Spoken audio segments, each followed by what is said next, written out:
Hello, everybody, and welcome to Not Vincenzo's Plate. All right, so I don't have a name for what I'm going to call whatever I'm going to call this, but I've been talking about cooking on my largely ignored podcast for some time. And watching Vincenzo's Plate, God, I love that guy. Hey, Vincenzo, if you ever see this, I love you. I love your show. So I just wanted to show you what I prepare for my poor man's lasagna.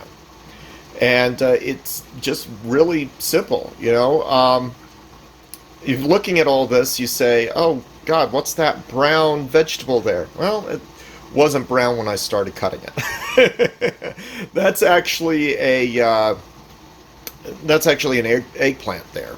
Then I've got my little baby carrots. I love baby carrots. And you can see that I have this canned minced garlic. I know it's a cheat, but with how little that I cook, stuff like this is really a lifesaver. Otherwise, I'm buying a clove of garlic or a whole thing of garlic, whatever you want to call them, and it winds up getting tossed in the trash, or it just winds up sprouting new things, which I should really plant, and then I never do plant. And so this keeps it from making me feel guilty for not planting garlic, and while also being inexpensive. So yeah, this is what I've got just to show you. Minced garlic, Spice World. There are a lot of variations of minced garlic. Some of them are really good, some of them are really bad. That one's pretty good. And of course, sorry, Vincenzo, I don't have time to make my own sauce. Classico tastes a lot like my great-grandma's sauce, so I get it. Except I really love this spicy red pepper. I just love it. It's fantastic. And here you can see the cutting board. You'll see what I left off, and people are probably going to say, Kevin, why did you leave all of this wonderful blah, blah, blah, blah, blah, blah, blah. Okay, well, I'll tell you why I cut certain things off. Celery, the ends, when they look dried like this, oh, come on, focus. Okay, so when they look dried like this, then when you cook them, they're going to be hard. Cut them off. These are the ends of mushrooms. Now, the stalks of mushrooms are very tasty. The ends of mushrooms, look at it, dry and hard. Cut it off.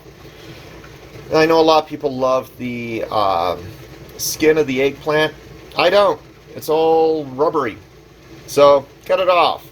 And this eggplant, I got it when it was nice and ripe a few days ago, and it continued to get ripe and ripen and ripen. And when it gets more and more ripe, I mean, nothing was really bad with it. It looks terrible now because I left it out in the air. But, you know, just some dark seeds because the seeds were getting ready to sprout in about another couple of weeks. I cut them off because I don't really care for it. Yeah, you know, I mean, you cut off that stuff. Yeah, that's it.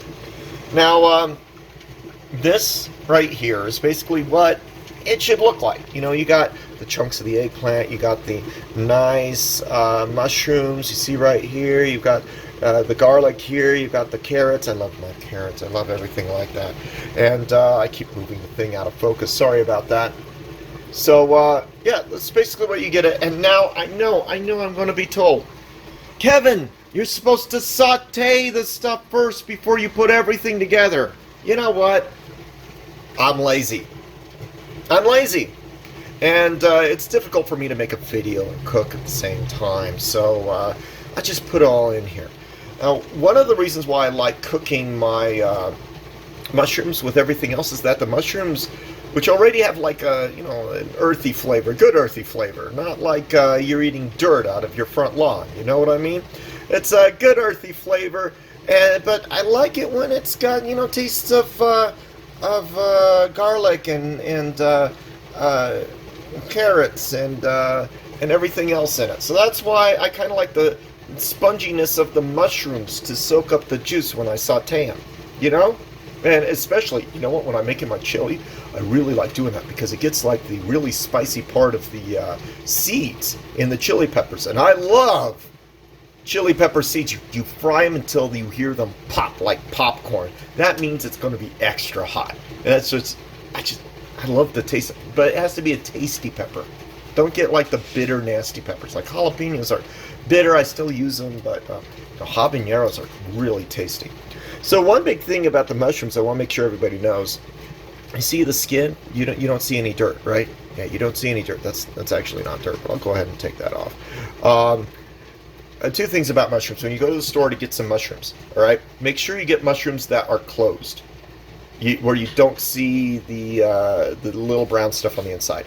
Make sure they're closed, because that means that they're going to have an extra day of life. It also means that there aren't any bugs or anything else hitching a ride.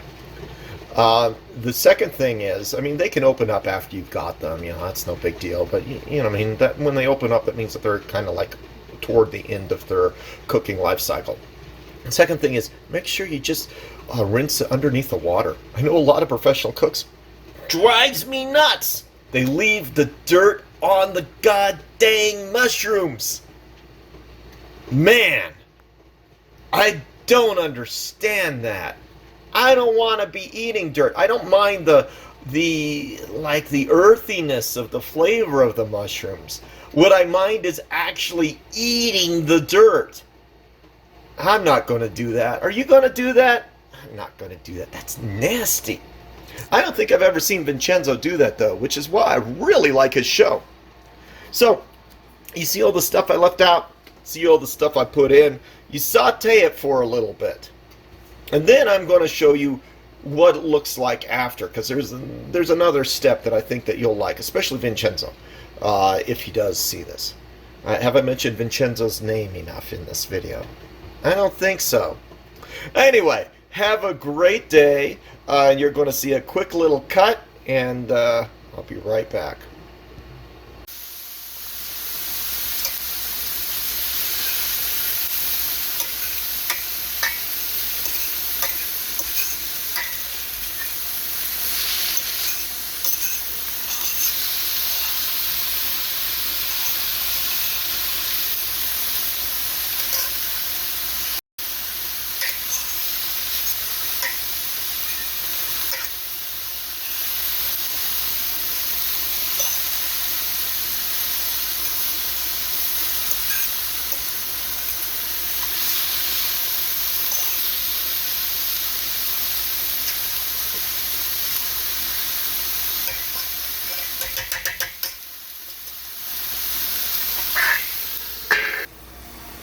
All right. So you probably noticed a couple things. One of them is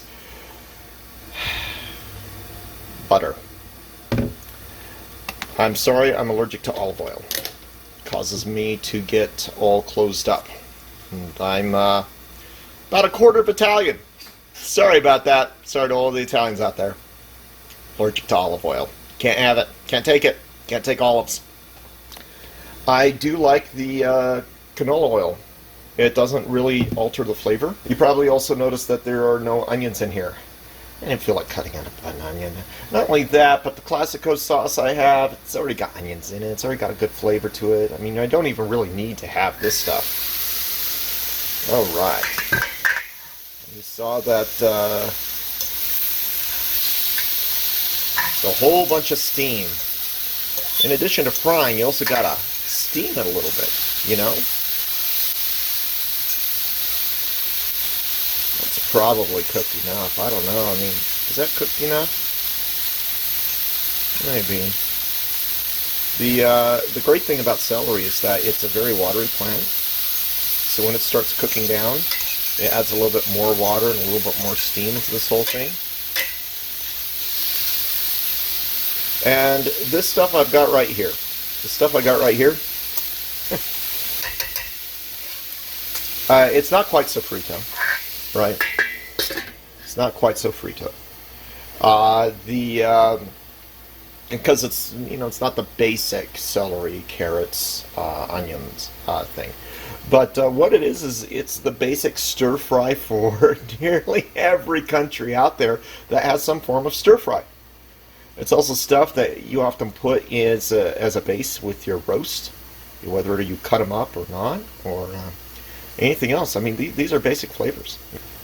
The other thing that you can cook with, if you don't want to use butter or canola oil, butter with canola oil. You know, I really like that. You know, canola oil does have a different flavor to it, but this Land O'Lakes stuff, I don't think it really modifies the flavor as much as having canola oil in it.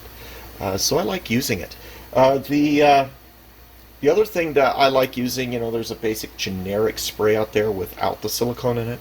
I know people say silicone dioxide is safe. I don't really care for it. I think it modifies the flavor. Finally, a lot of people like using lard. I mean, my great grandma would use lard. Now, before I get to putting my lasagna together, because I think this is about ready and done, there are two things I'd like to say. One is the next video I'm going to do, I'm just going to take a short, quick video about something that I've been cooking, I've been canning for the last 2 days. That was the first part of the video. You heard like a boiling sound. It was actually a different project, and I'll discuss that in another video.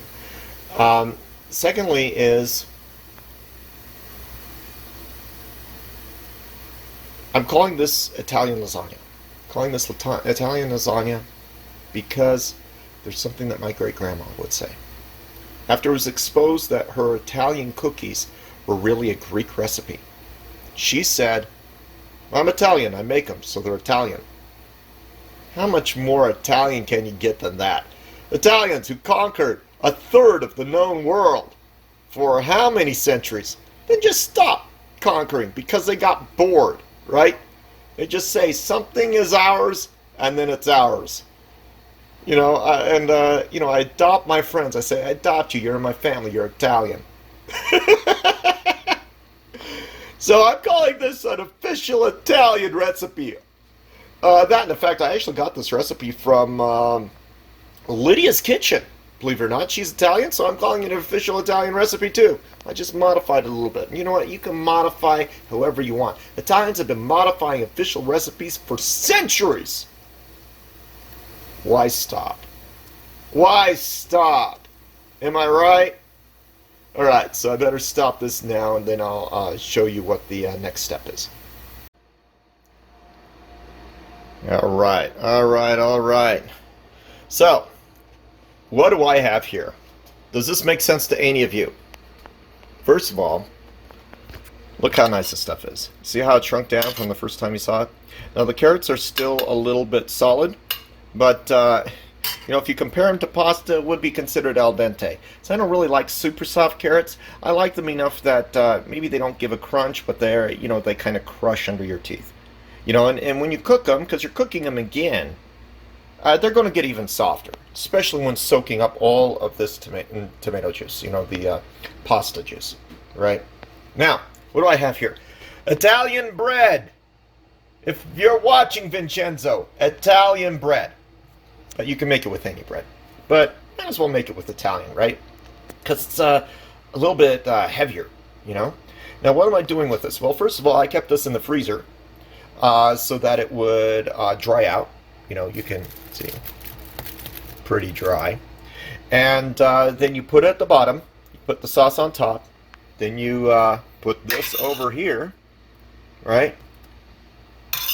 Make a layer. Oh, shoot. I hate it when that happens. Don't you hate it when that happens? You're a little bit too quick and something that looks like a tasty little morsel falls down. Don't put it in the food. You don't want to cross-contaminate no matter how clean your kitchen is. Of course, it doesn't stop you from picking it up with the 5-second rule later on, right? Don't lie. Don't lie. We've all done that. Yeah. So then after you put that on, you spread it out. Cover it up with either provolone or mozzarella. Layer it. Layer. I've actually got 2 of these Pyrex dishes. And then all you need to do is, bake it until it's hot. Bake it till you're happy with it. A lot of the sauce is going to soak up right into the dry bread. It's going to reconstitute that bread. So if you ever find out that you've got a loaf of bread, it's dried out, not bad, not moldy, nothing like that. It's just dried out. Maybe you have a bunch of croutons. You could even do this with croutons, right? It's a great way to turn it to an actual functional meal. So, let me go ahead and finish making this, and I hope that you guys have a wonderful few seconds until I start speaking again. And there we have it. It's ready to go in. And see, it only took like a couple of layers, and I have enough for another one, which I'm going to make. It's probably going to be a little bit shorter stack.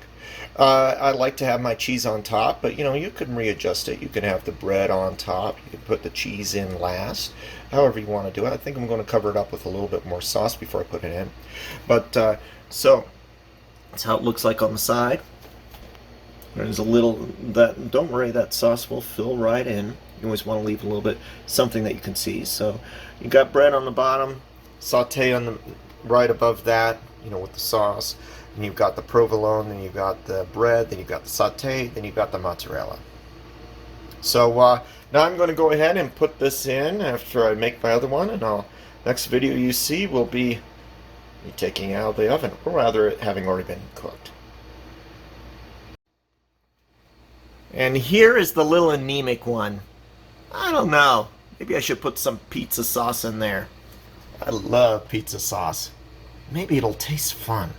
You know what? There's no harm in experimenting. I think I'm going to experiment. I'll figure out how it tastes later. So, they're all going to go into my Ninja. And here's my Ninja convection oven. They call it an air fryer, but that's really what an air fryer is, a convection oven. And so let me go ahead and get that anemic one put in there. We'll figure out what to do next. Well, I say figure out what to do next. What I really mean is, I think it's about 350, 20 minutes, 30 minutes. I don't know. Till it looks like it's cooked. And we interrupt this regularly scheduled program for an announcement. I found my other pasta sauce, Italian sausage. Love it. Gonna use that instead of pizza sauce. Alright, time to cook. After braving dozens and dozens of blowouts through my electricity grid.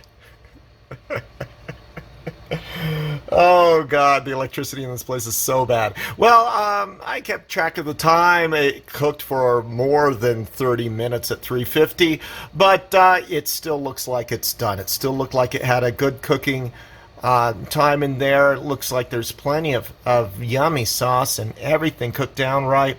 Now, you could see in this one, there's some sauce that didn't seep down. And you know what? That's okay for me. I don't mind it. I don't like to have too much sauce. Too much sauce sometimes gives me some indigestion, right? But if you want to put more sauce in this recipe, you could put more sauce. Hell, you could even heat up some sauce and put some on it when you dish it out. I know some people like to mix freshly heated sauce with the sauce that's been baked with the food. So, some people like to do saute with sauce and have a couple different layers and different tastes of sauce.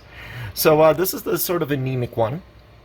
You can't really tell the difference between the other one. They all kind of cook down, same amount. I'm going to try the anemic one first, I think. I may have a slice from both of them.